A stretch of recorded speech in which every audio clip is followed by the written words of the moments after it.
Right, welcome to Stay Humble podcast, Chiedu Oraka. Right, firstly, I would like to start with is a three-word check-in to ask how you are feeling about today. I would say the three words that are describing my mood today is upbeat. That's because I've just finished a track and I'm very happy with how it sounded. I'm just in the studio at the minute. I've just finished a track and I'm very excited how it sounded. I only finished writing it yesterday, so I was a bit dubious of how it would sound, but it sounds sick. I would say excited because I've got a new track coming out this Friday called Save You a Taster.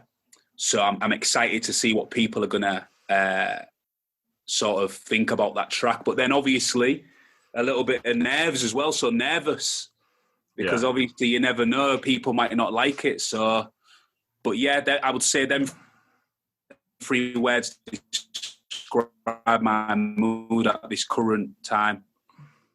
No, this sounds really exciting opportunity for yourself at this current moment. Obviously, with the new track on the way and that you've recorded one, I think that's really promising for yourself. And what I wanted to just delve into was the main part of this sort of conversation was that I wanted to find out where you first sort of like got into the music industry and found your purpose. So can you just elaborate a bit like how you first got involved in this sort of?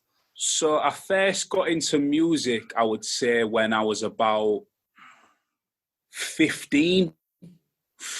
Yeah, 15, I would say I started like messing about with lyrics.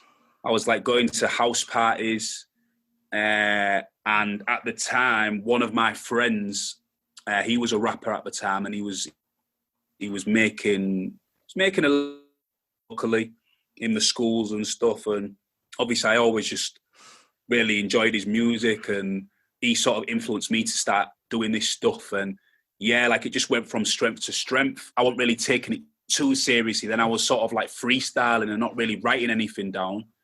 But people were saying I was quite good, but I was just like laughing that off sort of. And then my friend said, mate, you're going to have to start actually writing lyrics down and start formatting songs and actually rapping in your own accent as well. Because at them times there, I was rapping in an American accent. Because obviously I was just used to listening to American music back then. So he was like, mate, you need to cut that out. So I did. And then I think I came out with like my first song, my proper song. And I say a song, but it wasn't even really a song. It was me rapping over a rapper called Fabulous. He had a song at the time called Round and Round. And we all used to love the instrumental. So I did my own version of that track. I went to London to one of my friends' houses and I recorded my first track called Dreams. And I thought I was just a celebrity. I thought like I thought I was ready for the music business at 16, 15 with this track. How wrong I was. But it got a lot of love in Hull, like locally, like in my like sort of the circles that I sort of hung around with and in like the house party scene. And then I just kept on writing bars and writing more and more and more. Me and Crafty and another kid called Rory and another kid called Josh, we formed like a collective called Lockdown. Yeah. And I'd say, what would I say? I'd say like 2011 is when I sort of started taking it a little bit more serious. I just finished uni and I released a mixtape called Not Your Average Spitting. And I sold like over like 300 copies. I used to like go with my backpack, walking around the city centre, going to nightclubs and selling these CDs for £3 a pop.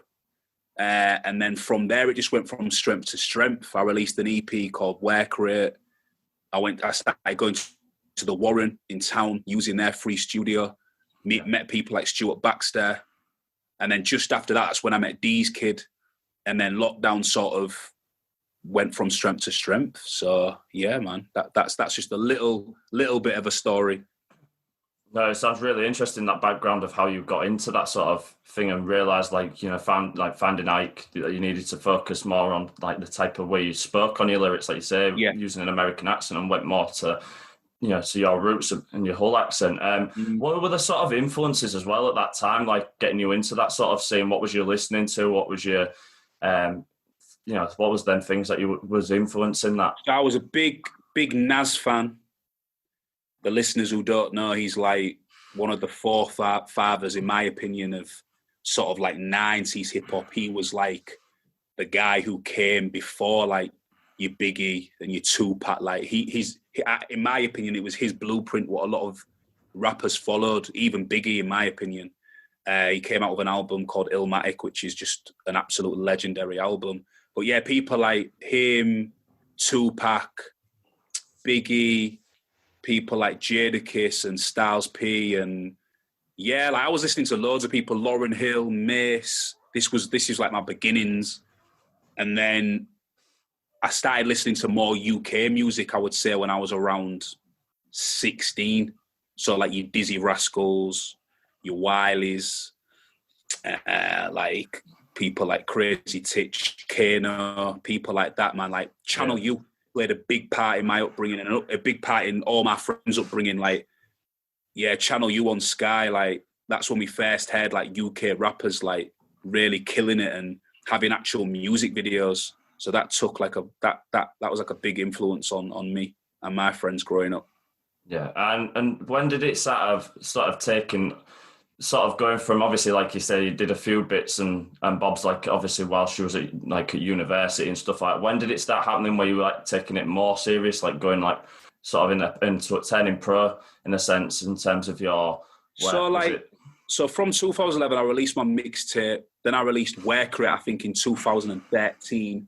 And then that's when I started like gigging a lot around the city. And I really started getting a real good feel for it. And bearing in mind back then, like there was a local rap scene, but no one was really putting in the work like I was. Like I was like going everywhere around the city trying to get a gig, like open mic nights. I was doing gigs where there was blatantly no rappers on the bill. It was just like indie bands and acoustic singers. But I was going anywhere where I could to get my music heard. And I went from there to probably being the biggest artist in the city, just grafting my backside off.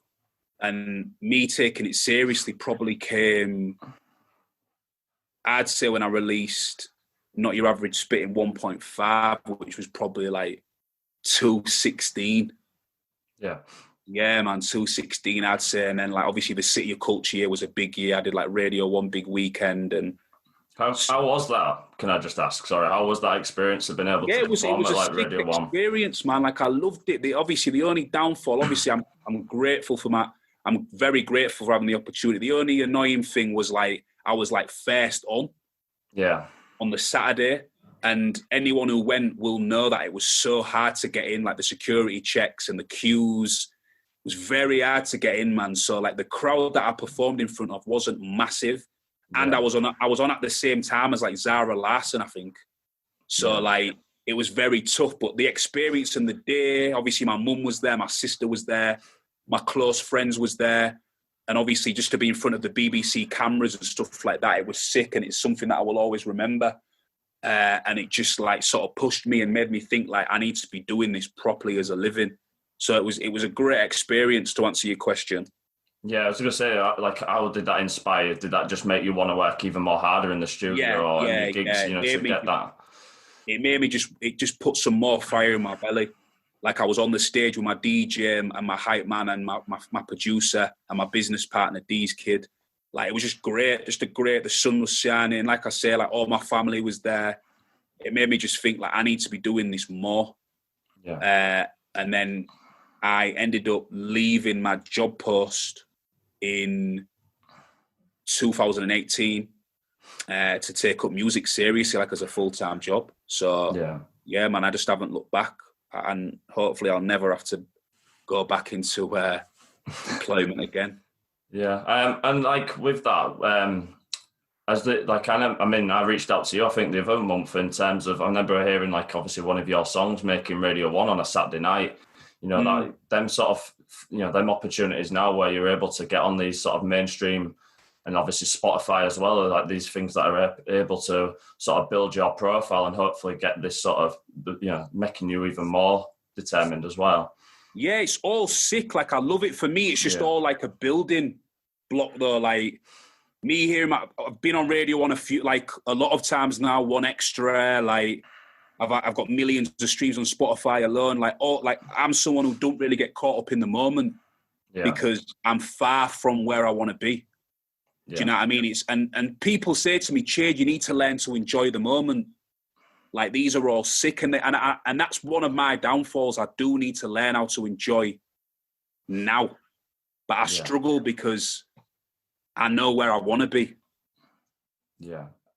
Is it strange seeing how the industry's changed, particularly? Like you mentioned, obviously, like in 2013, you mentioned where, there wasn't many people like yourself performing, grime or, that type of music at the time. And now, obviously, it's become so mainstreamed. I mean, you're looking at, like, number of artists now win Brit Awards, they're winning the Mercury Awards, even for the albums. The scene's totally changed on its head in the last, certainly, 10 years, I'd just say. Yeah, definitely. And when I say that, I really mean Hull, really. Yeah. Because obviously, like in London, the scene's massive.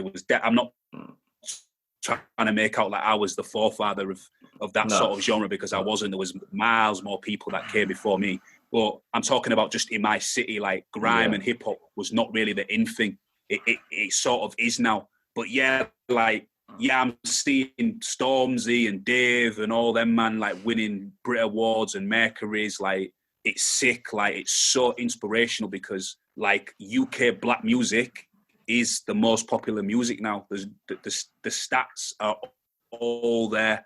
Like, we make up most of the streaming world now.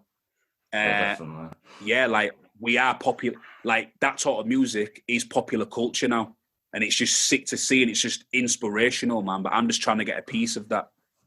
Yeah, I don't blame you. And like I say, I've listened to a lot of your music already, and I think it's certainly great for the city, and certainly think it's pushing towards that sort of, that way. I'd like to see, see that getting more streaming, like say, and certainly on the national scale.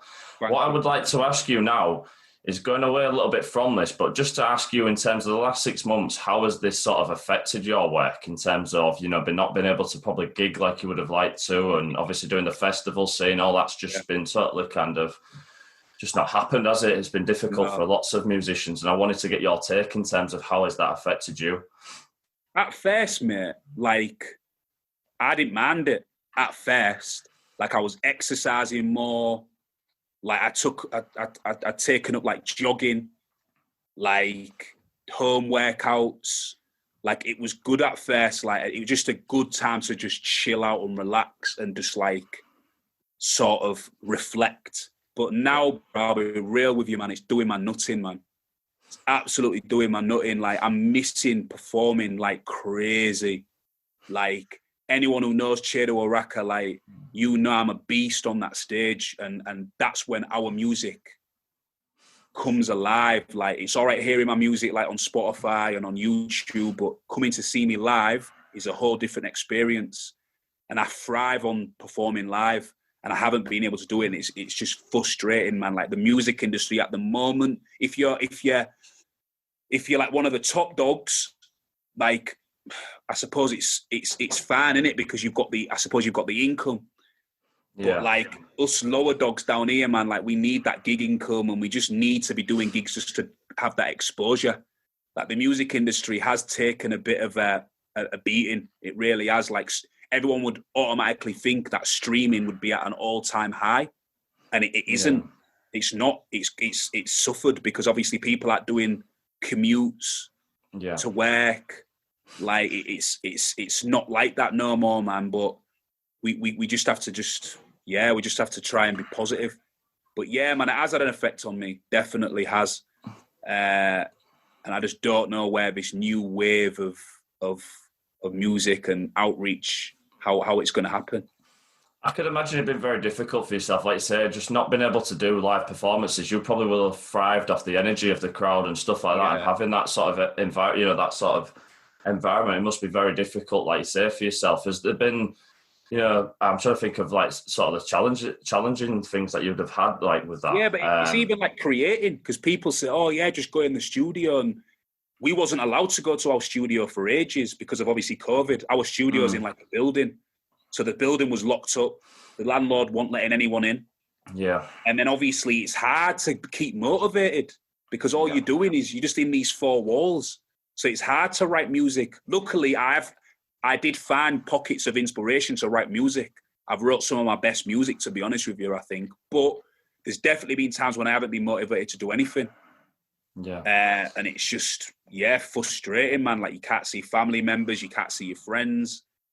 And all that's part of inspiration as well. When you're penning stuff down and just living everyday life, it's just stopped. So like I say, at first it was cool. I needed the break. But then in the end, it became very frustrating. Have you got any more like sort of things to do that then? Are you looking at other ways that you could maybe perform for people, maybe online or something like, just to get that feel again, being able to try? Yeah, we started it. We did start at the beginning. Like we did like some online streams, like we have, but you just don't get that same feeling, man. Like we will go again. We will probably go again and try and do something. I've got a gig this weekend actually at the Adelphi. It's an outdoor one, but it's only 48 people. It's not going to be the same. Do you know what I mean? So, but like I said, I'm trying to be optimistic and finding ways. I'm trying to find other ways to engage with fans. Like I'm doing like an Insta Live tomorrow, like a dilemma one. Like people sending their dilemmas and and me and someone else are going to answer them. So there is different little pockets of ways how you can engage. We're going to try and launch our website and up the merch game, because we did sell a lot of merch in lockdown, to be honest with you. Yeah. Because we are locked down. That's been my collective since 2005. So people love the name and people have just wanted to have T-shirts to sort of represent their experience in lockdown. So there's definitely been some positives, and there's definitely ways how we can engage with the fans, definitely. No, that's great to hear that you found some sort of other ways of generating income and obviously generating some sort of interaction with your fans. I think that's really positive to keep that. And what are your plans? And I know obviously it's difficult at the moment maybe to say what the plans are, your future aspirations, but what have you got in your mindset that you want to look at in the future in terms of your plans or aspirations?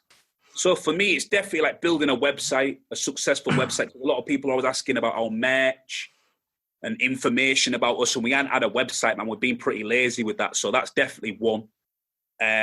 Music really is the main thing. Just expect a lot of music. Like I say, I've got one coming out on Friday, Serve You a Taster. Then I'll probably have another one 6 weeks later after that, and then 6 weeks later after that, and I'll probably end the year with just a little EP, and then just gearing up for 2021. I'm not messing around. I've got some fire in my belly, man. I'm really, I just think we artists just need to be releasing now, because people want to hear music. Do you know what I mean? Yeah, they're sick of the same stuff over and over. They want something fresh. Yeah. And I'm just really just trying to put the city on the map, man. I'm not taking no rest. You're just going to be seeing music. And then hopefully 2022, I'll start on an album. No, that's great. That's great to hear that you want to put Hull on the map in terms of the industry. And I think it's great that you've got that in your mind, that you want that album and you want to bring that energy that you've got built up in you. I think you can certainly tell that from you. That's what it's about. We're from a place where no one's made it from my genre of music. So I've got a strong sort of pressure on my back. And people say, "Oh, Chiedu, you always put too much pressure on yourself." But you know what? Pressure is a privilege. Do you know what I mean? You should be privileged that you've got pressure. And there's definitely some sleepless nights. And yes, I am too hard on myself, but this is the life I've chose. And I'm not stopping until Chiedu Oraka and my team are household names. I'm not stopping until we're hopefully soon touring. Man, winning awards. We want all that, and why not? Why not? Tell me the reason why I can't do it. No, it's great that you have that aspiration and want to do that. I think that's really, really positive thing to pass on to the listeners.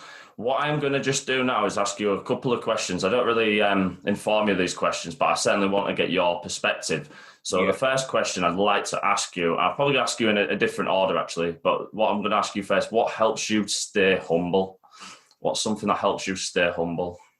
I think just my surroundings, my mum, my sister. I'm lucky that I've got two women in my life that very inspirational women and are always very quick to tell me off if I'm being big time or thinking I'm too big for my boots. Do you know what I mean? I'm very lucky. Do you know what I mean? My mum's grafted, single parent to bring up me and my sister. My sister's just the most level-headed person I know. Very simple person, like simple things in life make her happy. And when I'm around them two, they always just bring out that humbleness in me. I'm lucky that I've got a good friendship group. Do you know what I mean? Everyone that I knock about with, do you know what I mean? Like, they're all humble and all like very, very, you know, like just good people. So that definitely just helps me. It's easy. No, it's really good that they like obviously humble you and help maybe in that sort of in the industry that you're in as well. And man, the industry that I'm in, nobody's humble, man. It's all about the clout. Everybody's just using people and stuff, man. I'm too clean-hearted. So that's sometimes my downfall, people could say, in this music industry. Like, I'm too clean-hearted, but I'm a no fool boy, man. That's just the way I am. Just there's humble. nothing wrong with that. No, definitely not. And my final question for you is another question that I like to ask people is, what does it mean for you to be human? Oh, can you elaborate on that, big man? What do you mean? So, like, what does it mean for you being like human in terms of, you know, just, you know, what does it make you? I don't know. It's just like, how does that make you feel about that? Yeah, if that can help in any way. I know it's a difficult question, man. Like, it's a tough question. Like, what? Just say the question again. So, what does it mean for you to be human? I'm a human, man. You don't know. I could be an alien, like no one knows. Yeah. But now, realistically, though, I don't even know. It's a tough question. Like, you know what? We're in a world where social media sort of swallows us up, and sort of like we're in a world where people feel that they need to be something they're not. Like, there's no such thing as normal. We're all weirdos. I'm proud to be a weirdo. Like, I don't want to be everyone else's normal. Someone's normal is someone's weird. Do you get me? Like, we're all weird. We're all unique. We're all unique in our own separate ways. And for me, you've just got to embrace it. And it's took me a while to say things like this. I'm from like the chav culture, like, where if you didn't have a name branded jacket, like, or you weren't known as being a hard man, or like, I don't know, like all the things that don't matter now. Now I've grown up. Now I'm a big boy. Like, I'm a big man. I can look back now and think I'm happy I went through that. But I look back and think I was embarrassing. Do you know what I mean? Like, all them things that I used to care about, it don't matter. If you're a nice person and you're real to yourself and you've got your own path and you're staying on it and you're not swerving just to try and fit into sort of what we call normal or to be popular. Nah, man, like, be yourself. They're the people who I respect the most, people who be yourself. So to answer your question, what is it like to be human? Be yourself at all times, and you're laughing. That's the true meaning of happiness, I think. Like, contentness, being content is something that gets slated quite a lot, but that's the true meaning of happiness, really. Being content with your life just being content with your life, man. That you're winning. They're the ones that are winning. So, yeah, that's what it's like to be human. That's a cracking answer. That I really agree with what you've said in terms of just not thinking about, like, obviously the branding stuff and the social media. I totally agree. It's all rubbish, man. It's all rubbish. Yeah, it's all rubbish, man. It's all on the surface. It's all on the surface, man. It's like not interior. Do you know what I mean? Like, yeah, man. It's all rubbish. I ain't got time for it. I don't care. Like, I don't care. It's daft. But I just want to say firstly, a big thank you for taking time out your day to give me time to have this podcast interview. I've really enjoyed, your input and giving us a breakdown of like what you do in the music industry and what you are hoping to do in the future is really inspiring. Yeah. And I just wanted to sort of give this a little bit of a platform for yourself in terms of where can people find you if they want to reach out to you, or where to listen to your music, for instance, as well. So you can find me anywhere, like on Twitter, Instagram, Facebook. So my Twitter and my Instagram is the same thing. It's at Oraka LD. So Oraka LD on the end. Facebook is Chiedu Oraka Official. I'm on SoundCloud. I'm on Spotify. I'm on everything. Just Chiedu Oraka. You'll see me. Subscribe to my YouTube. Follow me on Spotify. I've got a new single called Serve You a Taster, produced by D's Kid, out this Friday. I don't know when this is going out, but hopefully back before the weekend or at the weekend. Yeah, so it's probably going to be out. It's probably going to be out when you see this podcast. Yeah, man, just get in touch with me. And yeah, man, my DMs are always open for conversation. I'm out here. Trust me. That's great. Thank you very much for your time, Chiedu. No worries, mate. Thanks for having me, Dave.